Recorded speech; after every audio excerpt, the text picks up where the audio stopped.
Listen up. There's no more excuses. We're empowering those who want the hustle by exposing the status quo. The days of ordinary are over. It's time to crush mediocrity and start discovering your greatest potential. Welcome to the Hustle Nation. To the Hustle Nation. To the Hustle Nation. To the Hustle Nation. Welcome back to another episode of the Hustle Nation podcast. Today, we've got a real treat. Mr. Chris Walker is in the house. You've probably seen him in your newsfeed if you're into marketing like I am. He is the CEO at Passetto and Chairman at Redefine Labs, and he is an absolute marketing wizard. Chris, welcome to the show. Y'all, thanks for having me on the show. Looking forward to be here. I've done 2 live events just now, back to back, and now I'm coming onto this one, so I feel a lot of energy. I feel fired up. Ready to get into the details. I feel like I wish that's what everyone said when they jumped onto the studio with us. All right, Chris. So what we like to kick off the show is by asking our guests a little bit about their journey and how they got to where they are now. Cool. How long we got? You want me to just give you the overview, or you want me to go deep? Whatever you want. The ball's in your court. Cool. So I worked in B2B companies as in a ton of different variety of roles for the first 7 years of my career: engineering, product management, operations, supply chain, marketing, downstream into demand gen, product marketing, field marketing. Like back in that time, they didn't even really distinguish those. You just did marketing. Then you had to do field and product and demand gen. You did all of them. Now in tech, there's a lot of specialization, but back then you were just doing marketing. And so those were great foundational learnings for me for the first 7 years of my career. Simultaneously to that, I had entrepreneurial tendencies. So I started 2 e-commerce companies in my bedroom as a side hustle, one in 2012, 2013, selling electronics via, Shopify and Amazon FBA long before it was popular. So started to figure out how to run Facebook ads to sell stuff. When you selling a $60 speaker and you are going to spend $20, $30 to acquire the customer, and the cost of goods sold was this much and it's cost you this much to ship, are you making any money? And so Facebook ads and Amazon search ads was something that I learned a lot in 2012, 2013. I started another, and then I learned a very valuable lesson as an early entrepreneur, 23 years old at that point, where that business was rolling. I think it was on track to do $400,000 in revenue, 50% more or less gross margin. As a side hustle to the income that I was making in my job, I made a couple of bad decisions related to cash flow, couldn't make an inventory buy. It's not like the whole thing blew up and I lost a ton of money, but the company went out of business, so I couldn't make a big inventory buy. I didn't manage cash flow properly. Fast forward a couple more years, I did another one. It was like textiles and blankets coming in, so I was focused on like that. That was still an FBA play, but a lot of that was more, okay, I'm done paying 20% VIG to Amazon and all the search ad fees. I'm going to try and figure out how to go direct to the consumer.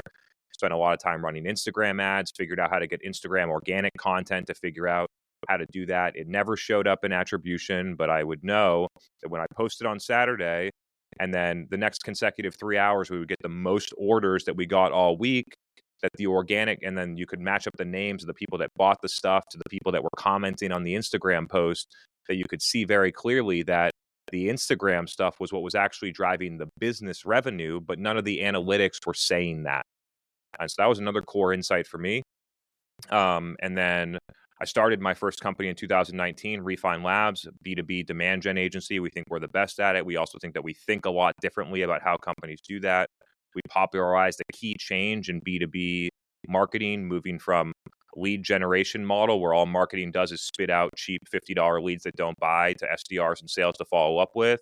And instead is focusing on how do we get our target accounts to want to buy our stuff so that they come inbound and actually want to talk to our sales team and are interested in learning and actually convert and buy stuff.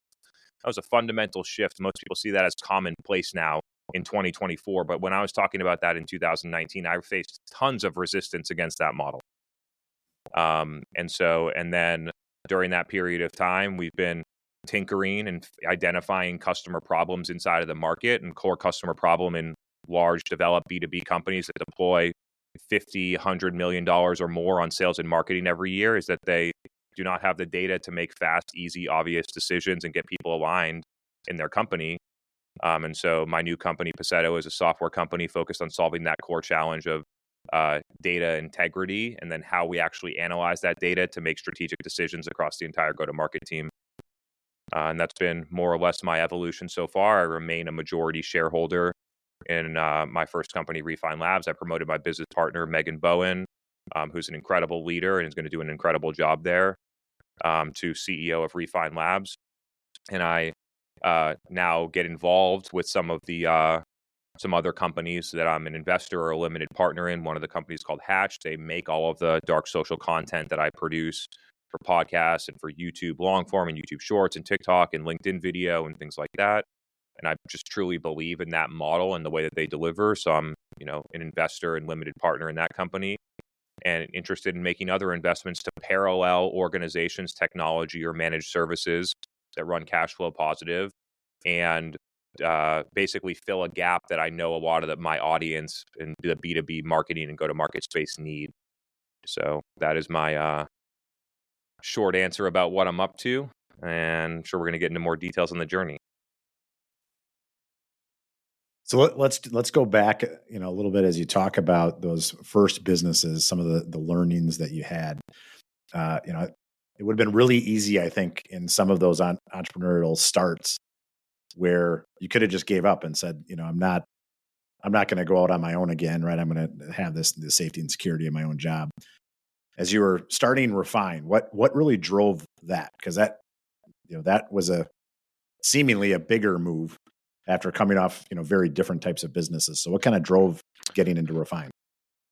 I got pushed into it. The company that I worked for asked me to resign in January of 2019.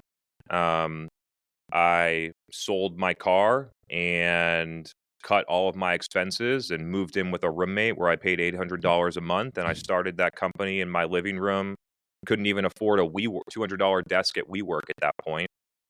And I started the company on a $100 an hour client. Shout out MJ Smith, formerly MJ Peters, MJ Smith, who was the first customer to believe in me in that case. And within a month was able to replace my income as what I was making as an employee leading marketing at a startup. And they did, a pretty decent run without employees, probably 6 months without employees, just doing it all myself. And then was able to, through my expansion of thinking, I think at the beginning when I started my company, I thought that like making $1 million a year would have been like this grand thing, and I would ride off into the sunset and that would be it. And then you can figure out how to get to $1 million a year, which is $83,000 a month. And you can recognize, wow, I can do that. I did that. Let's go for 20 now. Let's go for 100 now.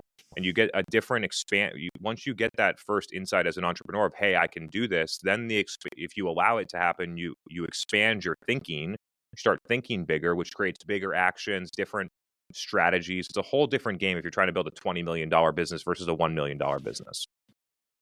And so you make different choices, you do different things, you invest differently, you hire differently. If you're trying to get to $1 million, maybe you just cold call and cold email. If you're trying to get to 20 million, you build a major brand on social. And so you just have different strategies around that. So that was one of the core learnings in 2019 for me, even before people knew me on LinkedIn. At that point, I had 3,000 followers on LinkedIn. Nobody listened. I didn't even have a podcast. It was more about being able to think differently about what I was doing. I think that was one of the biggest breakthroughs for me as an entrepreneur ever. So what was that like the minute you started adding people? So one of the things we see with a lot of entrepreneurs is they get very bought into the way they do things, and to your point, that limits their growth habits. And so as you going from zero to successful in the first 6 months, I imagine as you started to add people, there's always that balance of like, well, are they going to do it the way I've done it or I wanted to do it? How did you get over that hump? Well, first off, it's very different to try and hire employee number 2 than employee number 50. At that point, we didn't even offer health insurance. So you're looking for a very particular person that is entrepreneurial, that is, flexible and diverse, sort of like a generalist, that's not risk averse. So you're looking for a very specific person at that point who's not going to be a co-founder, who's not going to get a ton of equity, but is interested and has the lifestyle to be able to support that type of move. And so a lot of the people that we hired, employees 1 to 6, like once we got to 10, they moved out. It's like a different style. And so at that point, really I sort of listed off some of the qualities that you're looking for there, but I think like generalist and flexible and entrepreneurial are things that you're looking for in early employees, and trustworthy and reliable, and all the intangibles matter too. But oftentimes employee number 2 is not going to be your number 2 when you're 50 people. That's a So great I think point. it's about really recognizing that. And I started that, nobody else was going to start the company for me because we had no revenue, right? And I'm doing it another time with the company that I just started. And the reason why founders take a lion's share of the economics is because of year one. It's because the year where I have to pull money out of my portfolio to support working capital in the company, where nobody else wants to do that for themselves, where I have to slog around and do all the hard shit that feels like you're putting in so much effort and you're going nowhere for a long period of time until finally you reach traction, and then people start believing in you, and then people start wanting to working with you. And that's why you own 50, 100% of the company, and the people who start as employee number 8 own 1% or 0.25%, because most people are not willing to go through the beginning of the process about selling your car and walking to where you need to go, or taking public transportation to where you want to go, to take money out of your stock portfolio to fund your software company, to be able to do all those things. That is the really true part of an entrepreneur that I think is very rare. It's easy to come in as employee 10 in a $2 million company in a proven concept and be able to make an impact. And it's not to discredit those people at all. You need those people. Like, I'm not that person. You need those people to build companies. But it's not where you create a majority of the economics, because finding the problem and getting the traction and developing the solution is actually the hardest part from my perspective. It's the part that many people don't want to do, because it requires going backwards, whether it's in salary, net worth, the things that you own, what people think about you. It requires going backwards. Great perspective. Chris, when you started your journey as a business owner, entrepreneur in marketing, why did you choose B2B? I've always felt like, and maybe not me so much, but a lot of people in marketing say B2B is so much harder than B2C. What made you decide to go that path? How do you define harder? Great question. If I'm building a business, do I want to build a business in B2C where there are monster agencies and everyone and their mother can run an Instagram ad, and they're going to pay you $1,500 a month to run Instagram ads, when the exact same B2B company would pay you $10,000 a month to do the exact same thing on a different channel? It's the competitive landscape, and it's the size of the problem. Really, that's what it is. B2B companies, at that point, it was clear to me. It wasn't clear to most executives in those companies in 2018, 2017, that marketing was the biggest problem in their company. They thought they needed a sales trainer. They thought they needed a better VP of sales. They thought they needed to hire 10 more SDRs. I worked in the companies. I listened to the conversations. I saw what they were doing. And so I was able to identify a problem that most people didn't identify, which made the decision to focus on B2B very clear to me. And so I think that there's a lesson there about, as you think about the strategy, it's not really about doing what everybody else is doing. It's about understanding your customer and where you can drive the most differentiated value. So speaking of that differentiated value, where do you find that a lot of businesses get it wrong? And I know the answer is probably it depends, but I see so often it's the positioning, it's pricing, it's creative, it's a lot of different things. What are you seeing in today's world where there's a struggle with B2B marketing, if and when there's a struggle? I think it depends on the company maturity stage, and at different stages, you have very different problems. I think that some things that are consistent across the entire spectrum of company stages is that most companies just aren't connected enough to their customer. I think it's really as simple as that. And that can affect how you build your product, how you do your marketing, where you deploy your investments, how you run your sales process, who you target in your advertising. It impacts everything. The most B2B marketing teams, outside of the few people that sit in product marketing, do not talk to their customers ever. Demand gen people do not talk to, if you're selling FP&A software to a CFO as a demand gen person, you're not talking to a CFO. You're just trying to hear what product marketing is telling you and then trying to do that. And so I feel like B2B companies often become disconnected with their customer, which impacts their go-to-market and their product strategy.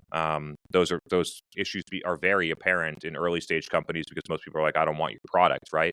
So the disconnection from customers is more easy to pick out in smaller companies because they face friction immediately and they're not quote unquote successful or deemed successful.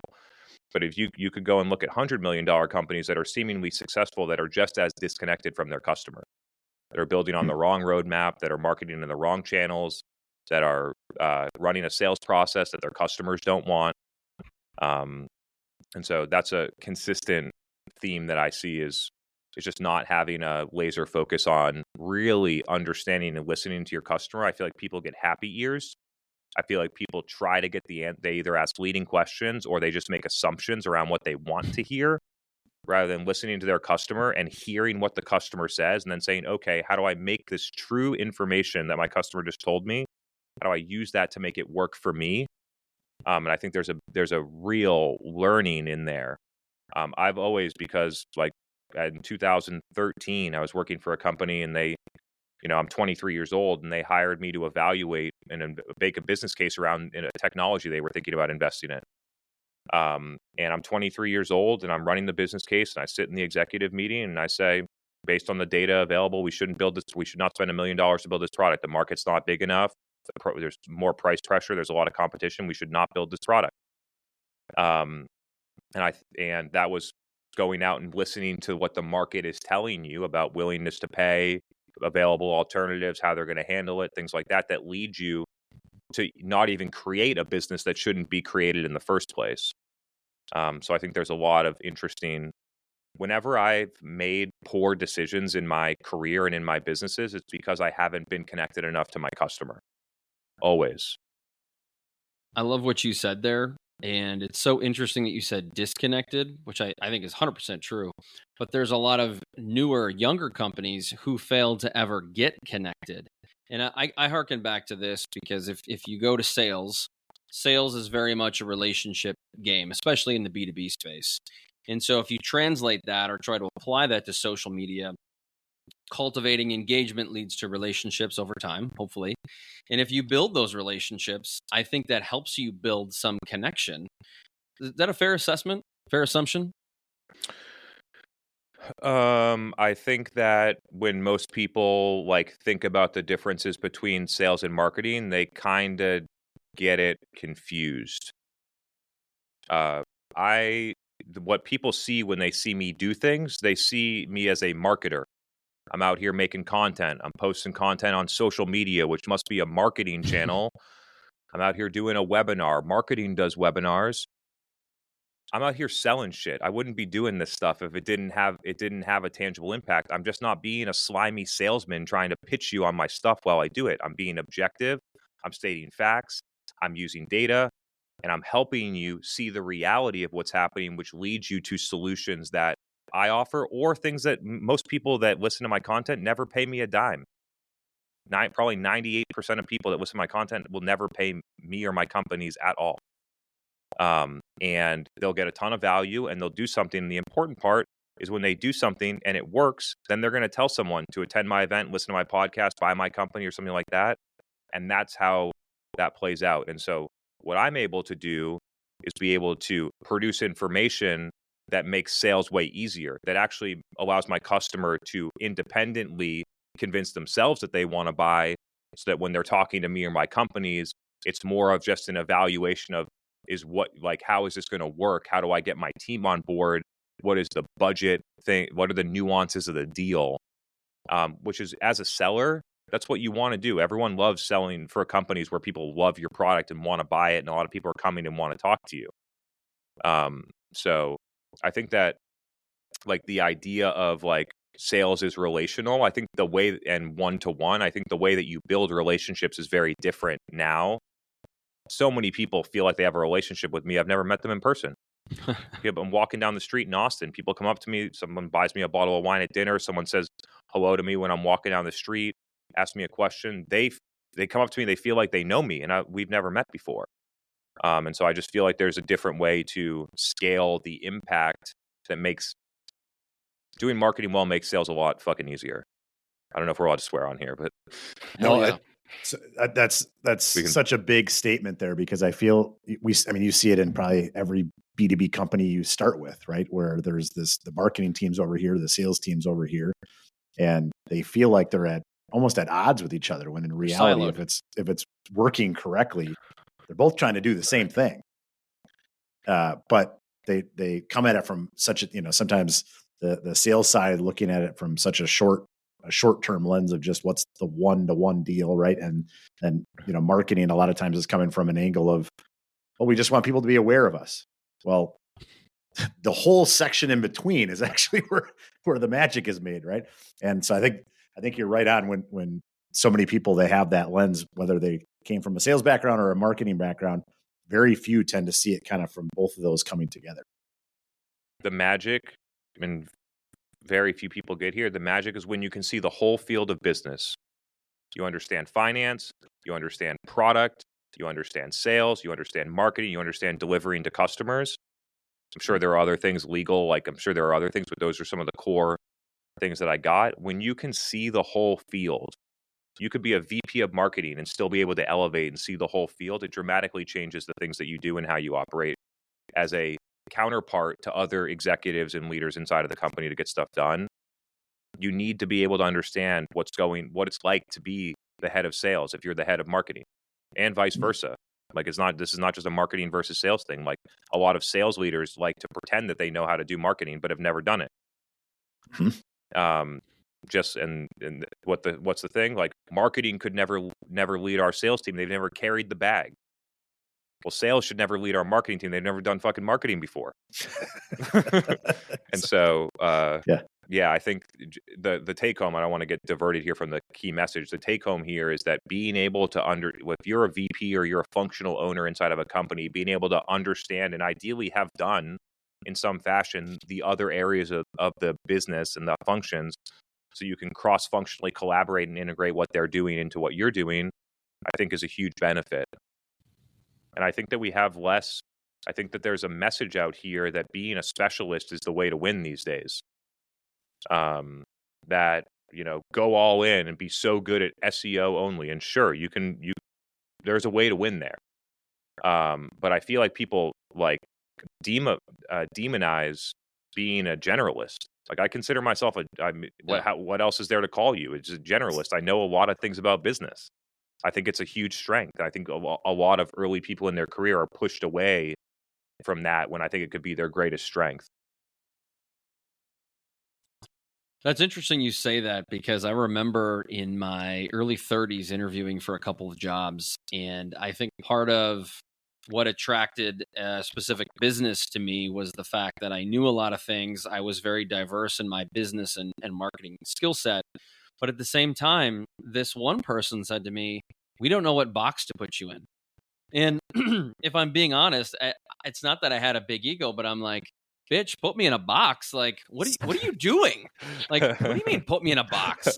And I'm like, isn't there like a marketing job specifically for someone who has a diverse skill set? Isn't there a role for somebody like that? Or if you just want me to do social media, I'm like, I don't want to be put in a box. That sounds fucking terrible. It's terrible. It's what most companies do too. What's up, listeners? I just wanted to say thank you for being a part of the Hustle Nation community. We are absolutely thrilled and honored that you listen to our show. I wanted to take a break to share a special resource with you. I'm talking about our 2020 Vision Guide. This is a pivotal tool we use in our workshops where participants typically invest thousands of dollars for transformative experiences. Imagine having a crystal clear, actionable roadmap to not just meet but exceed your personal and professional goals. That's the power of the 2020 Vision Guide. And here's the best part. We're offering it to you for free. This is your chance to leverage a tool that has propelled hundreds of people achieve unparalleled success. Visit our website now. I'm including the URL in the show notes below, where you can download our guide and start your journey toward clarity and achievement. Don't wait. It's time to create the life you deserve today. Now back to the show. So how do you get if you're talking to a sales team or a marketing team or both, as you've gone into businesses, how do you get them to start seeing the side of the other side of the fence? By looking at data and analyzing it objectively and leveraging the data to understand what's going on in our business, and then making a decision as a team about what we need to do to move the metrics that matter. That's what I've never, like, for many early years of my career, it was my opinion. I hadn't worked with enough companies. I didn't collect the right data. I didn't have the data. It was, I saw patterns. They were anecdotes. At this point, I'm beyond that. At this point, I've seen 500 companies' Salesforce instances. I've looked at 50 companies in the past 6 months about how they deploy tens of millions of dollars in marketing, what channels they go on, what goals they have, how they're measuring the effectiveness of it, what their QBR decks say. I've seen enough stuff to know what's going on now. And the way to do it is a lot of companies use a third party like me to be able to go in and tell them a lot of things that they know already that they can't admit to themselves. It's a lot of what happens. Hey, we've been thinking about doing that for the past 12 months, but when we sliced the data 7 different ways and we couldn't get aligned on what was happening and things like that. And so to me, the underlying issue in many B2B companies go-to-market teams is that they don't have a foundational set of data that makes easy decisions easy and fast. Instead, easy decisions become hard and slow. And that if the people that work in these companies are super smart, right? I work with companies that are 100 million in revenue, have raised a bunch of money from the most esteemed investors out there. They have executives that have been there before and done a bunch of stuff, that they're super smart and talented. And so why are these issues happening? We have all of the right pieces in place.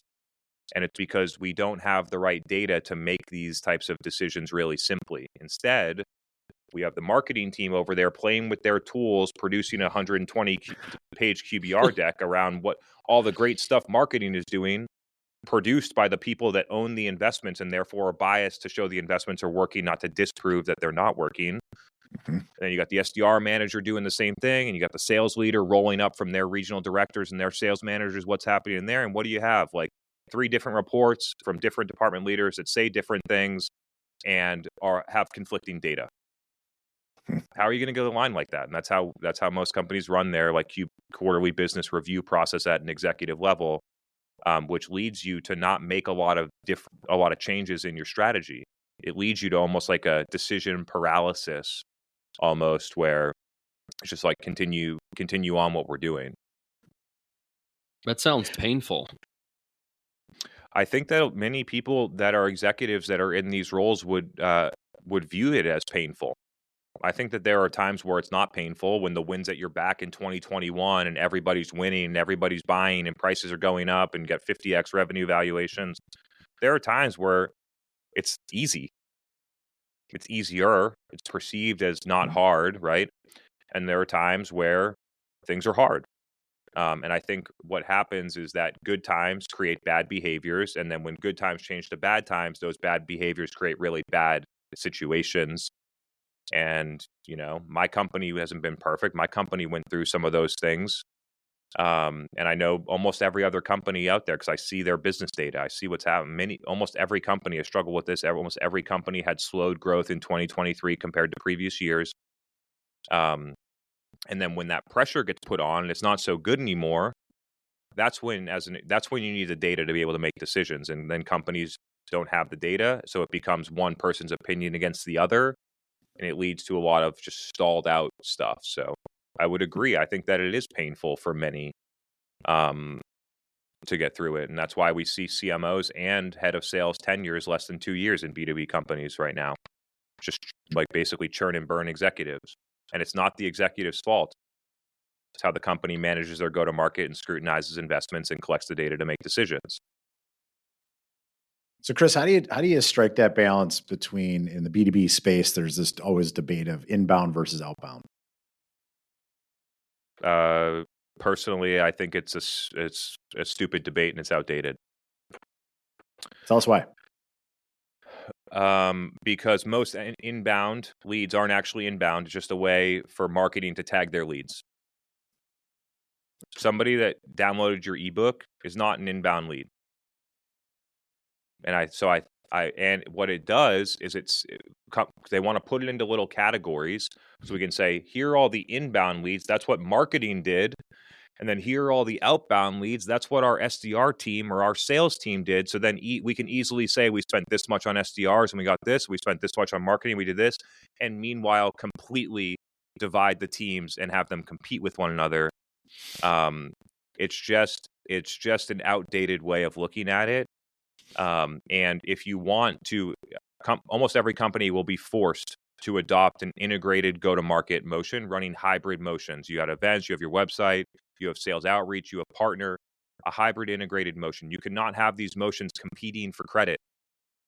You cannot. And the core underlying issue is that companies try to scrutinize their marketing investments against those things, or their sales investments, SDR or partner investments in those things. And the way that they evaluate the investments forces them to look at the data that way, that then forces the teams to be at odds. And so the inbound, outbound view is entirely outdated. It is what I think, my one man's perspective, and what I've seen in a lot of data is that what matters is buyer signals. What did the buyer do that then indicated that our sales team should do something to them? Even if you have an inbound lead, an SDR still calls them, a salesperson still has to close them. It's not like just because it's an inbound lead that we should give all the credit to marketing. The whole team needs to be working together. And so instead of looking at it in that like very narrow-minded, department-oriented view, why don't we look at it as, here are all the things, all the signals that buyers and accounts and buyers in those accounts are sending us. They're submitting demo requests. They're filling out our qualified chat. They are downloading ebooks. They're attending webinars. They're seeing us at trade shows. We're getting account intent data about what accounts are on our website. We're getting intent data fed from G2. User Gems is telling us what our champion moved from one company to another, and we should follow up. Our partners are sending us signals about who's in their pipeline. And we have all of these different signals that then drive what our sales team and our SDR team does. And then we collect the data and we decide as a go-to-market team, what are the best signals? And then you'd see that many of the inbound signals are total garbage. What they chalk up as inbound signals right now are total garbage. And then when you look at the outbound signals, you see that many of the outbound signals are not tracked. And so they don't even know why sales is reaching out to those companies. So it's great that they can comp their SDR for getting a meeting, but they can't make any decisions about what to do next because they don't have the data about what's working or not. And so a commitment to looking at it as an integrated go-to-market team, not based on what department did something, and then you can invest dollars and resources to create those signals. Some marketing investments, some you're just buying data, other things other teams, your VP of sales might just give you a list of people to call, which is generally not a very productive thing to do. And looking at it as these are investments in departments and how do we make them work together, I think signals really gets there, and it gets you out of the inbound outbound conversation. Just looking at here, all the things buyers do, what are the things that work and what don't. Love that. Dustin, does this reaffirm everything you've ever thought about marketing or what? Yeah. No, as I was going through a lot of your content, Chris, that's really what resonated with me. Is I feel like a lot of people they put so many silos on it, that the inbound, outbound, I felt like there's going to be some red meat there because that comes up a lot. Point. And trust me, like 3 years ago, I popularized some of the stuff that I like. I love my position changing. It means you're evolving. It means you're learning new things. It means you're talking to people that are smarter than you. It means you're trying stuff and it used to work, but now things in the market have changed and you have to be able to change your perspective. And I think that some people struggle with saying that, some of the things I said 3 years ago aren't right anymore, or my position has evolved. And I feel very comfortable saying those things because it means you're learning stuff. So true. So Chris, to dive a little bit deeper, you got a lot of stuff going on, right? From podcasts to different businesses, and these aren't passive businesses, right? These are all scaling businesses taking on big problems in unique ways. Can you share a little bit about, maybe just, a couple things you've learned from a productivity perspective of just how you tackle it all in a day? Yeah, I'm happy to share some of the things that I'm by no means an expert in this field, but I'll share some of the things that have been working for me, and I'll try and almost prioritize them in the amount of impact that they've had for my perception of the impact. I think that the number one most impactful thing for me in terms of productivity is waking up every morning at the same time and going to the gym 7 days a week. No matter what day it is. Some people are like, "Oh, you need a day off." It's like, no, you need a day off. I don't. I make Love that. and it's not even about whether you're sore or not. I don't like, sometimes I don't get sore in the gym. It's the act of getting up at the same time, putting wins on the board for yourself every morning, using that as a fuel for energy instead of drinking a bunch of caffeine or stuff like that. That's been a massive mover for me, that I started doing that in, 2 months after I started my first company, Redefine Labs. So that has been a catalyst all the way through, and I still do it today. 7 days a week, every day. I'm on vacation, I'm somewhere else, I always get it in. That one's been really big for me. This is a relatively new one, but even in a short period of time has been so impactful for me, is that I don't drink alcohol anymore. And I don't know if that's going to remain consistent forever. It's almost surprising to me because I didn't really nothing bad happened or nothing. It's just January 11th, I just stopped drinking alcohol, and now I get a soda water with lime when I go somewhere, and I feel better the next morning. I have more energy. I sleep better. I wear this thing on my arm called a Whoop, which will be my third one, that tells me about how bad alcohol is for me and how good not doing it is. So that one's been, only 2-month time frame, but it's been working for me so far, and it's something I'm going to probably continue. I've worn this band for over 4 years, a Whoop band. Some of the stats you can get from an Apple Watch and Oura Ring. I'm not saying buy the Whoop. You can choose whatever brand to get the data that you want, but I do think the Whoop is great. And it basically, I'm able to understand my sleep cycles, my energy levels, how much I'm exercising, what my sleep need is every day based on how much stress I take in.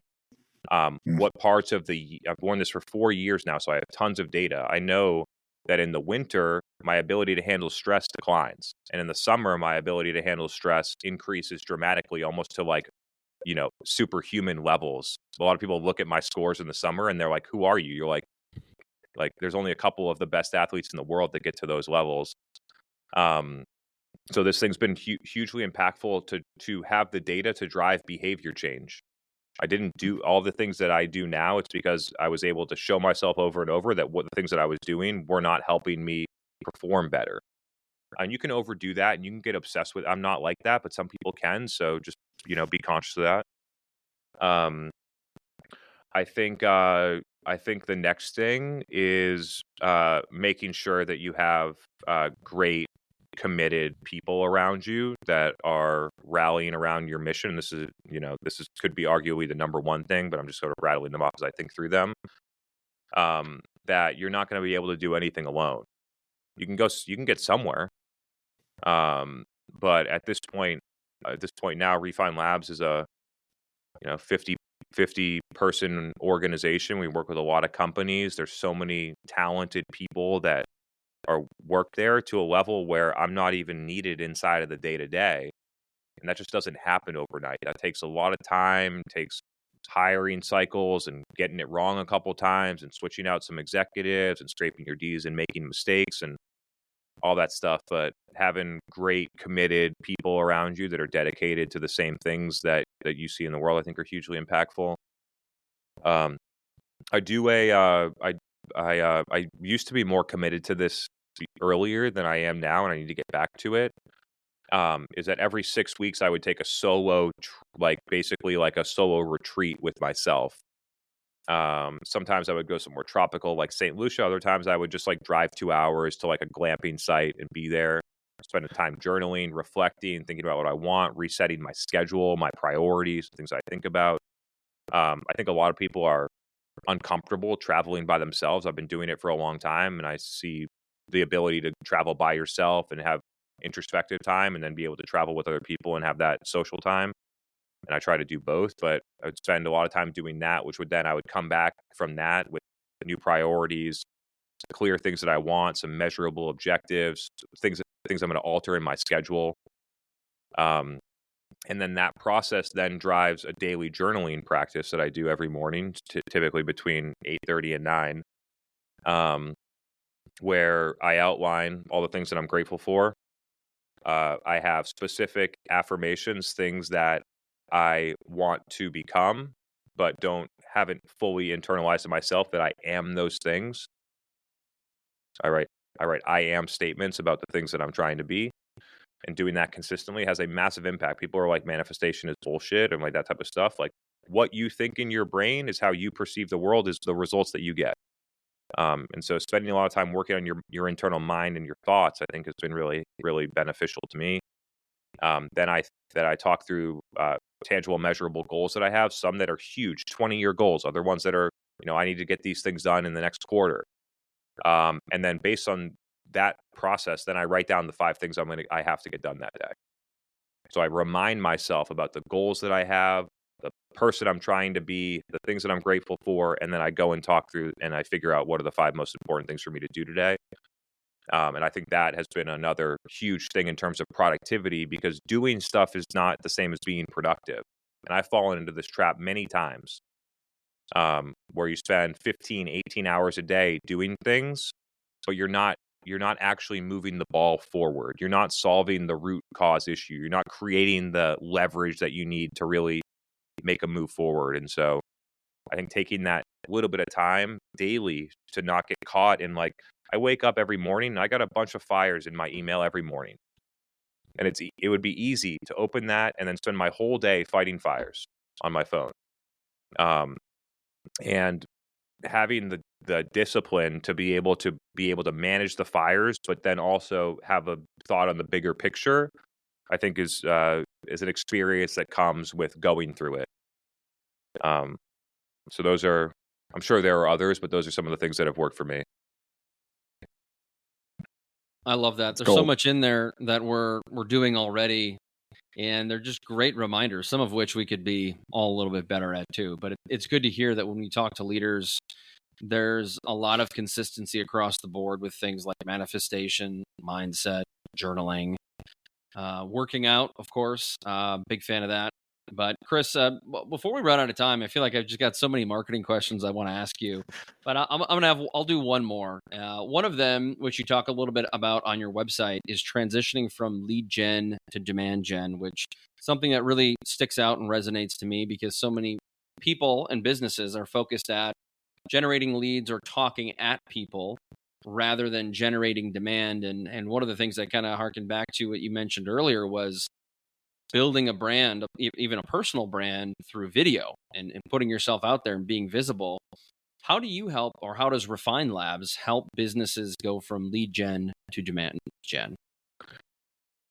So happy to talk about this philosophically, and then I can get into some of the stuff with Refine Labs. But the core, like the first time that I saw this in practice was in 2016. I think it was a Salesforce ebook at that point. I downloaded a Salesforce ebook about how you're supposed to do B2B marketing. I'm like learning some of this stuff for the first time. So I'm like, oh, they must know. They tell me what to do, which is like make a PDF and then take that and put it on a ad. So you run an ad and you try and get someone to download the PDF, and then you put them into this complicated like nurture stream of, if they open it, then do this, and if they do this, then do this. And then once they get to the end, then you have sales call them. I was like, okay, whoever it was, I'm not sure it was Salesforce. I don't want to throw them under the bus, but it was someone like that. It was a brand like that. And then these people get to the end. We spend thousands of dollars on the advertising, and money making the content and buying, the workflow automation. And then the SDR is sitting at the bottom and they're like, yeah, I've made 10 calls. These people are like not responding at all. And if they do answer, they're pissed. They're like mad at me for calling them. They're like, and it doesn't, companies run that machine 100,000, 1,000,000 times a year and get that result and don't make a single fucking change. And it's just about listening purely to what your SDRs and salespeople will have direct feedback about the conversations they're having. And those people's job is to take the path of least resistance to hit their objectives and goals. So they know, they're going to tell you.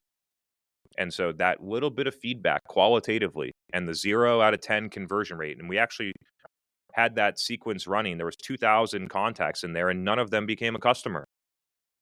And that was my first insight of this sort of gap between lead. There were issues with lead gen. At that point, I didn't even know what the solution was. And then I started to think, okay, and then I went out into the field and I was talking to our customers and our prospective customers. And what did I find? These people do not understand our solution. They do not understand how we're different than the current product that they use. They do not understand the clinical information that has objective data about why they would use this on certain patients objectively that have been large randomized clinical trials. They don't understand this stuff. And what we're trying to do is we're trying to take a sales rep that they don't trust and have the sales rep shove it down their throat in an in-person meeting, and they're rejecting it. And so what should we do instead? We should take the people that ran the studies that these people trust, because we asked them, who do you trust and listen to? Put them on webinars, have them in conferences, have them in our podcast, run ads about the content that they produce and the clinical trials they did, and teach our customer these things at scale. So that then, when our salesperson is having that meeting, then they don't have to fight around the clinical data. The customer believes all those things, and our salesperson can do what they do best, which is help the customer buy the fucking product. And so that's what we did in that instance, in that case. And that was my first sort of insight in this transition from lead gen to demand gen and the impact that it has on the entire go-to-market, not just marketing. Sales velocity increases, sales productivity, sales quota attainment, BDR quota attainment, marketing ROI, pipeline growth overall as a company.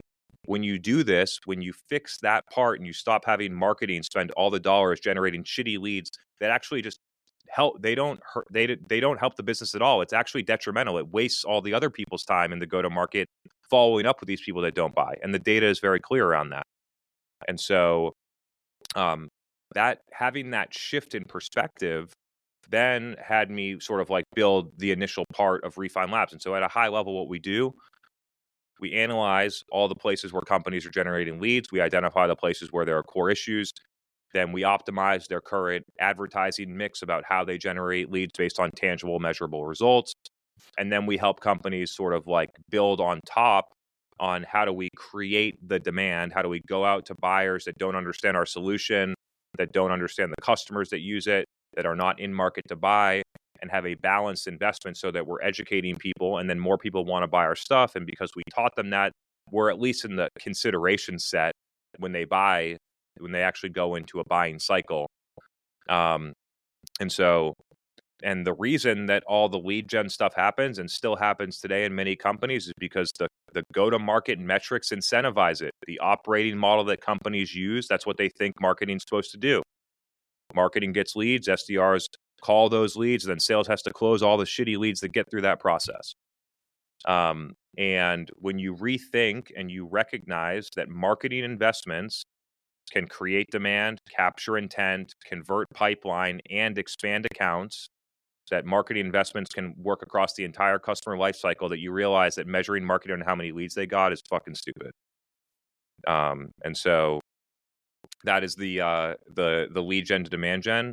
I will say that I love the progress that has been made. Like almost everybody is at least now educated on this distinction, which 5 years ago they weren't. But I gotta say, most companies still don't do anything about it. And I have been, I've been in this industry. I've been working in B2B companies since 2012, and as an entrepreneur, I've been involved in this for 5.5 years. And I am wildly surprised at how slow this market and the companies inside these markets move. I'm sure the exact same thing is in B2C. They move slower on different things. But it takes, there's a lot of inertia and there's a lot of data and there's a lot of clear rationale about why you would do something different than lead gen. But I would say still a majority of companies still don't do it. And my conclusion, there's a handful of smart people that are going to do the best thing that makes the most sense. And those people are going to win no matter what. And then there's a large majority of people that are not going to make a change until they feel extreme pain, personal pain, or the pain inside of their company to be able to make a big change. And I feel like this time period, what we're going through right now, is starting to, or has caused some significant pain, which allows people to question the things that they've historically done and will get forced to try new things because what they are doing is clearly not achieving the result. And I think that we'll look back and say that this time period, and I think that I'll look back on this in my career as well, and look at the period from 2022 to 2024, this 3 full year period, as a hard period of time, especially to be in tech or tech marketing, tech anything. But we'll look back and say that it made some of the most impactful changes. I think that when you look back as an entrepreneur, the things where you feel the most pain, the most friction, are actually the most valuable. And sometimes it's hard to recognize it when you're in the eye of the storm. And only in hindsight, when you look out, can you say, wow, I learned some lessons there that are going to give me tens of millions, hundreds of millions of dollars of value over the rest of my life. It hurt in the short term. It cost me a lot of money in the short term. But 99.99999% of people don't ever even do the things to learn the lesson. And now I have the lesson. There's one more crazy, I know we're getting out on time, but there's one more crazy thing that I've learned about myself related to entrepreneurship, is that there are certain things as a entrepreneur and as a business professional where everyone in front of you can be saying, this is a bad idea, don't do this, don't do this. You can read business books that are basically saying the exact same thing. And there are many instances where the only time that you really learn the lesson is to do that and then feel the fucking pain and really feel it. And that's happened to me when it comes to cash flow management and a variety of other things that have happened throughout my entrepreneurial journey. And I would encourage people to not make some of the same mistakes that I've made, to be able to learn from either me or other people, and to be able to have the knowledge. I'll tell a story I don't think I've told anyone before. I think it was October of 2021. Refine Labs was on a rapid scale trajectory from September of 2021 to January of 2022. We went from $6 million run rate to $22 million run rate. Massive trajectory. And in the middle of that massive trajectory, one of my best friends, I've known him since high school. He's a esteemed investor and venture capitalist. And he brought me to the side and said, you better stuff your coffers. It's about to get really ugly out there. And meanwhile, I'm out here, my business is growing 100% month over month. Yeah. And I didn't listen to him. And then what happened? Q1 2022 rolls around, the bottom falls out of the market. Our customers that signed 3 months ago are churning left and right because they don't even have the money to pay our bill. And I paid a very large price to not just listen to what somebody that I trusted, that I've known for a long time, told me, because I had to learn the lesson for myself. So that's one example. I have a variety of those stories. I'm sure if we had more time or another episode, we could go through more of them, because I feel, like I said, I'm out of the eye of the storm. Now I can look back and I can really assess what were things that were truly, like, I messed up. The other things, some things are outside, like, you could take the position that everything's in your control. Like, some people take that position, and I like that position, but there are a variety of things that happen that you have no control over. And I think in hindsight, you're able to identify, these are the places where I should have done something different, where I truly messed up as a leader and as an entrepreneur. There's other things where just because things are going wrong or things go bad doesn't mean that you messed up. Just because Salesforce bottomed out and had their worst ever, like, stock performance in years in December of 2022, and that coincided with a lot of churn because companies are cutting their budgets and laying off people and things like that, it didn't mean that our company sucked. It didn't mean that our company wasn't delivering value to customers. It meant that our customers were in a really hard time.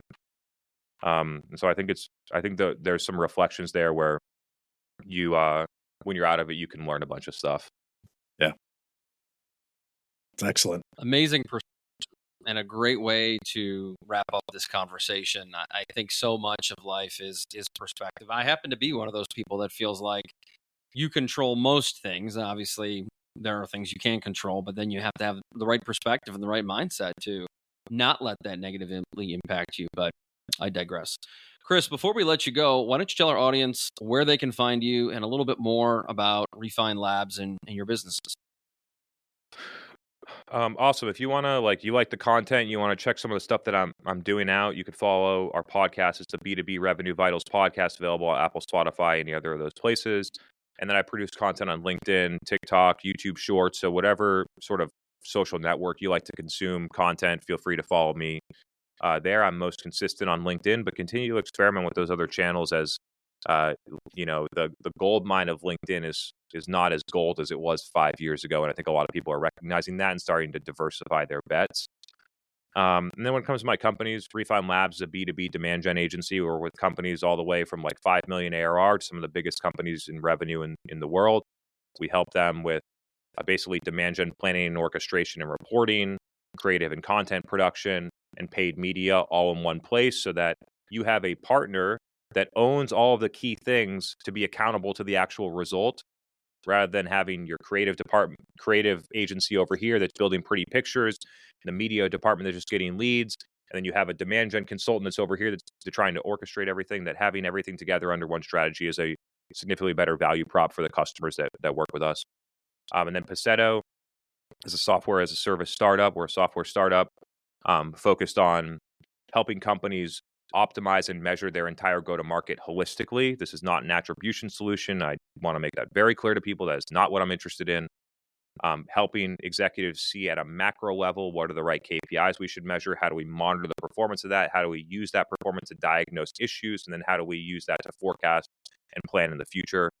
And so that is what our software company, Passetto, is working on. Early stage company, started 3 months ago. So as many people are looking at me, some people have questions in the comments Passetto is a software company. I had no idea.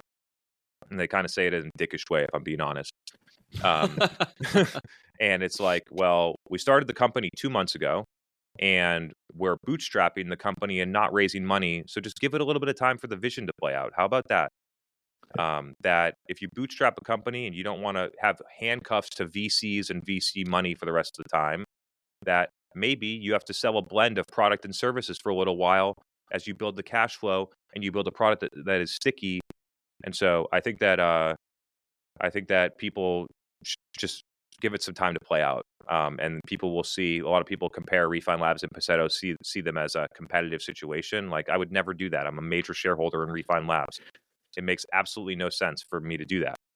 And so I think just for the people listening that actually believe in the things that I'm doing and listen to me constantly, I think just my message would be, give it a little bit of time for the vision to play out so that you see what we're really working on. We have 3 people working here.